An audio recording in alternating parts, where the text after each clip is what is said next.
حضرت بشر حافی رحمت اللہ علیہ سے سارا زمانہ پیار کرتا تھا۔ بغداد کا ایک تاجر کہتا ہے مجھے نہیں بابا اچھا لگتا تھا۔ ہمارا اپنا اپنا ذہن ہے نا، ہم کہتے ہیں میں نے جدھر ساری دنیا جا رہی ہے وہاں نہیں جانا، کہتے ہیں کہ وہ بابا مجھے نہیں اچھا لگتا تھا، حالانکہ سارا بغداد عزت کرتا۔ کیوں نہیں اچھا لگتا تھا؟ کہتے ہیں اس لیے کہ بابا نہ صرف فرض مسجد میں پڑھتا تھا، باقی نماز گھر جا کے۔ تو میں کہتا تھا اتنا ولی ہے تو باقی بھی مسجد میں پڑھے۔ کہتے ایک دن میں نے کہا جسوسی کرنی ہے اس کی، جو کہ اسلام میں منع ہے۔ کہتے حضرت بشر حافی رحمت اللہ علیہ نے جمعے کے فرض پڑھے، فرض پڑھ کے نکل گئے دوڑ کے۔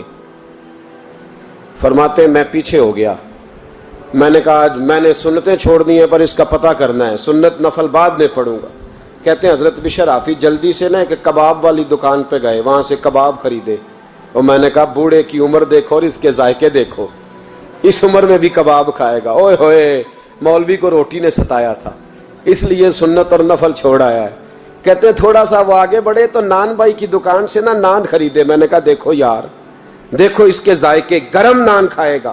بہت سارے لوگ بغداد میں رات کی روٹی کھاتے پر یہ گرم کھاتا ہے۔ کہتے ہیں حضرت وہ نان اور کباب لے کے نا جنگل کی طرف مڑے تو میرے دل میں خیال آیا یار بڑا ہی اس آدمی کا عجیب ذہن ہے، یہ اب سبزے پہ بیٹھ کے یہاں موج کرے گا، کھائے پیے گا، اور سنت نفل چھوڑ دی، اللہ ہزاروں مرید ہیں۔ کہتے ہیں حضرت جنگل میں داخل ہوئے، تھوڑا سا سفر کیا تو کچی آبادی آ گئی۔ کچی آبادی، ایک کچے مکان کی ٹوٹا ہوا دروازہ، باہر سے کنڈی لگی۔ بغداد کے ننگے پاؤں چلنے والے ہزاروں مریدوں کے اس پیر نے کنڈی کھولی، اندر گئے، ایک فالج زدہ بابا جی بیٹھے۔ کہتے ہیں حضرت بشر حافی نے اپنی پگڑی کھولی اور اس آدمی کے منہ سے پانی نکل رہا تھا، رال ٹپک رہی تھی۔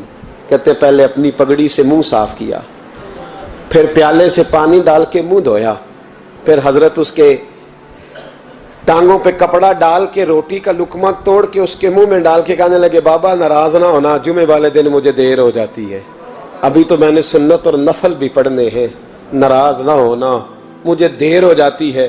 کہتے ہیں وہ بابا رو پڑا اور کہنے لگا بشر یار 14 سال ہو گئے تو روز آتا ہے، 14 سال، یہ 1 صدی کا قصہ ہے، 2-4 برس کی بات نہیں، 14 سال سے تو روز آتا ہے، میں پتہ نہیں کب تک لاش بنے پڑا رہوں گا، تو کب تک آئے گا؟ حضرت بشر حافی نے بابے کے یہاں سے پوچھ کے کہا بابا فکر نہ کر، آج کے بعد یہ جملہ نہ کہنا کہ تو میرے لیے بوجھ ہے۔ فرمایا لوگ سمجھتے ہیں کہ میں نے عبادت کر کے مقام پایا ہے، لوگ سمجھتے ہیں میں نوافل زیادہ پڑھتا ہوں، دنیا جانتی ہے کہ میری رات کی تسبیح زیادہ مضبوط ہے، اور میں ان میں سے کوئی بات بھی نہیں، میں تو تیری نوکری کرتا ہوں تو اللہ نے میری عزتوں میں اضافہ فرما دیا ہے۔ سوچ ہی صاف نہیں، نظریہ ہی ٹھیک نہیں، فکر ہی ٹھیک نہیں۔ اسلام نظریے کا مذہب ہے، سوچ کا۔ مسند امام احمد بن حنبل کی حدیث سنی، حضرت انس بن مالک فرماتے ہیں جب انسان نے روزہ رکھا ہوتا ہے نا تو روح ویسے ہی پاک ہوتی ہے اس کی۔ میں نے یہ سوچا کہ کچھ باتیں ایسی کی جائیں جس سے تھوڑی سی سوچیں بھی تبدیل ہو، کچھ سوچوں کا وضو، سوچوں کا غسل، افکار و نظریات کی بھی بات ہو۔ ہم سمجھتے ہیں کہ شاید کثرت عبادت اصل ہے۔ اقبال کہتے ہیں یہ ذکر نیم شبی، یہ مراقبے، یہ سرور، تیری خودی کے اگر نگہباں نہیں تو پھر کچھ بھی نہیں ہے، تیری خودی کے اگر، اور پھر عام چیز نہیں کہا یہ ذکر نیم شبی، سویرے سحری کا ذکر، یہ مراقبہ، یہ جو تو گھنٹوں اللہ کی یاد میں بیٹھا رہتا، یہ سرور، کہتے بے کیف عبادت نہیں، سرور والی، یہ ذکر نیم شبی، یہ مراقبے، یہ سرور، تیری خودی کے اگر نگہباں نہیں، اگر تیرے نظریے کو نہیں بدل سکے، تیری سوچ نہیں بدل سکے، تیرا ایمان مضبوط نہیں کر سکے، تیری خودی کے اگر نگہباں نہیں تو پھر کچھ بھی نہیں۔ اور خرد نے کہہ بھی دیا لا الہ الا اللہ تو کیا حاصل، دل و نگاہ، دل و نگاہ، دل و نگاہ اگر مسلمان نہیں تو پھر کچھ بھی نہیں، دل و نگاہ۔ اقبال کہتے ہیں ایک دل کا کلمہ پڑھ، دوسرا نظر کا کلمہ پڑھ، ان پہ پابندی لگا۔ دل و نگاہ اگر مسلمان نہیں تو پھر تو کچھ بھی نہیں، کچھ بھی نہیں۔ حضرت انس بن مالک کہتے ہیں میں حضور کے پاس بیٹھا تھا، حضرت عبداللہ ابن عمر بھی بیٹھے تھے، کوئی بات ہو رہی تھی، ایک حجرے میں بیٹھے تھے، دروازے پہ دستک ہوئی۔ مسند امام احمد میں حدیث ہے، نبی پاک علیہ السلام نے فرمایا انس دروازہ کھولو، دروازے پہ وہ بندہ ہے جس کو اللہ بغیر حساب کتاب جنت عطا فرمائے گا، وہ بندہ ہے دروازے پہ۔ حضرت انس بن مالک کہتے ہیں میں نے دروازہ کھولا تو بندہ دیکھا، غریب سا ایک انصاری صحابی، اور بندہ بڑا سادہ، وضو تازہ کر کے آیا ہے تو پانی کے قطرے داڑھی سے بہہ رہے ہیں، اور چمڑے کے جوتے اس نے لپیٹ کے نا تو بغل میں چھپائے ہوئے، آ کے اتحیات کی حالت میں بیٹھا، حضور سے دو چار باتیں کی، چلا گیا۔ ہم اس کا رنگ دیکھتے رہے اور مصطفیٰ کا کرم دیکھتے رہے۔ اس کو حضور نے جنتی کہا ہے۔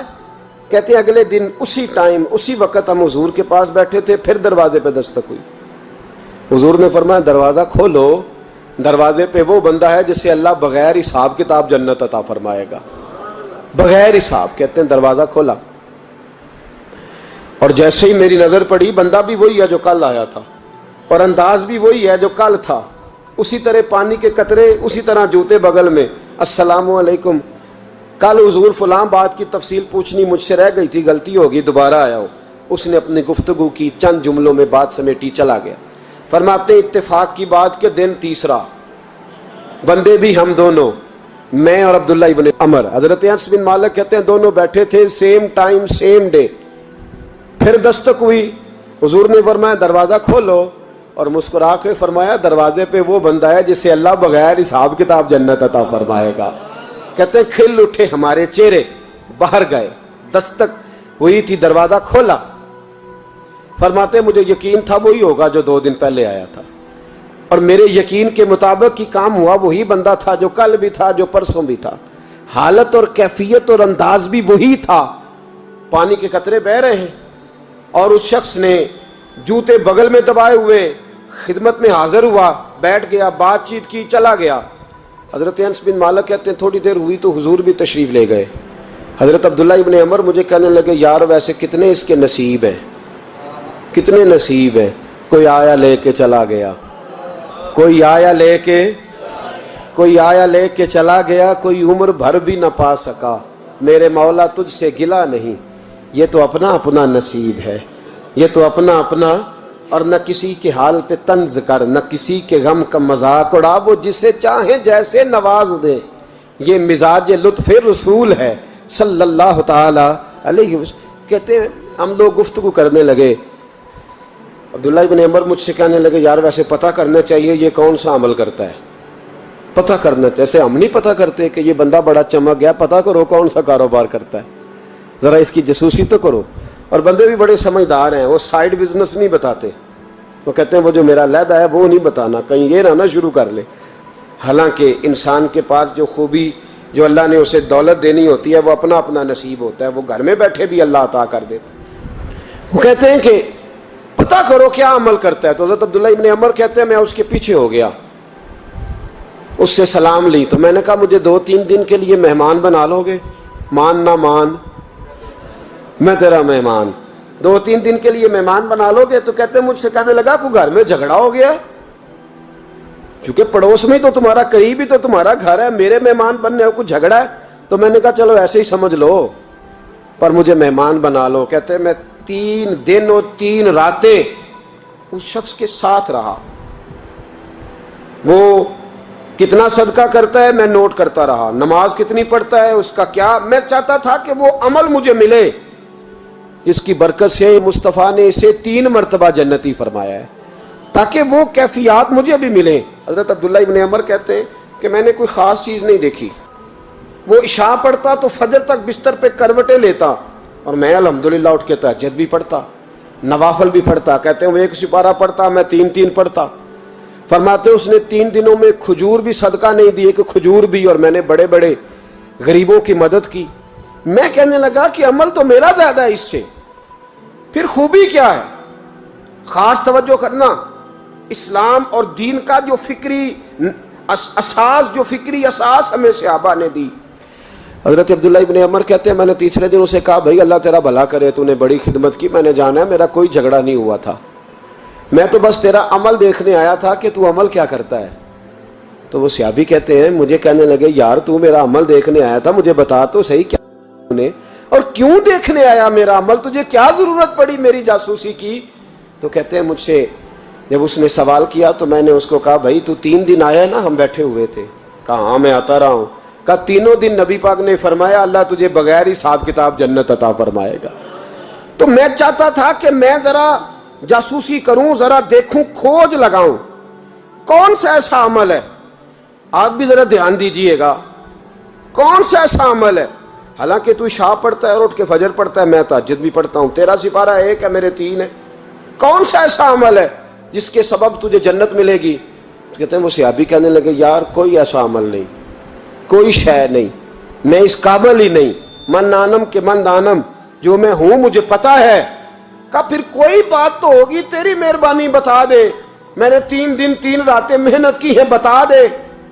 کہتے وہ کہنے لگے اگر تجھے بتاؤں نا تو پھر سن، میں جب رات کو سوتا ہوں تو اپنے دل پہ نظر ڈالتا ہوں، اور سویرے جب اٹھتا ہوں تو پھر اپنے دل پہ نظر ڈالتا ہوں، موبائل پہ نہیں، کنجی پہ نہیں کہ چابیاں کدھر ہیں، بٹوے پہ نہیں، میں رات کو سوتے ہوئے بھی اپنے دل پہ نظر ڈالتا ہوں، سویرے اٹھتے ہوئے بھی میں سب سے پہلے اپنے دل پہ نظر ڈالتا ہوں۔ فرماتے ہیں الحمدللہ میرے دل میں کسی کا حسد نہیں ہے، کسی کے بارے میں کوئی کینہ نہیں ہے، کوئی کسی کے بارے میں میل نہیں، میں اللہ کے ہر بندے کے بارے میں سوچ، نظریہ، فکر اچھی رکھتا ہوں۔ اور فرمایا میں تیرے بارے میں بھی عبداللہ یہی سوچتا ہوں کہ تو مجھ سے زیادہ نیک ہے۔ الحمدللہ اس وقت بھی میرا ذہن یہ ہے کہ انس بن مالک مجھ سے زیادہ پرہیزگار ہے، اس وقت بھی میری سوچ یہ ہے کہ محبوب کے سب صحابہ میں سب سے کمزور میں ہی ہوں۔ نبی عبداللہ ابن عمر کہتے ہیں میں نے اس کا ہاتھ چوما، میں نے کہا سمجھ آ گئی ہے، تیرا نظریہ، تیری سوچ پکی اور سچی مسلمان ہے، تو دل اور روح کا مسلمان ہے، تو نظر اور روح کا مسلمان ہے۔ یہ سبب ہے کہ اللہ کے رسول نے زمین پر چلتے ہوئے بھی تجھے 3 دفعہ جنت کی بشارت عطا فرما دی۔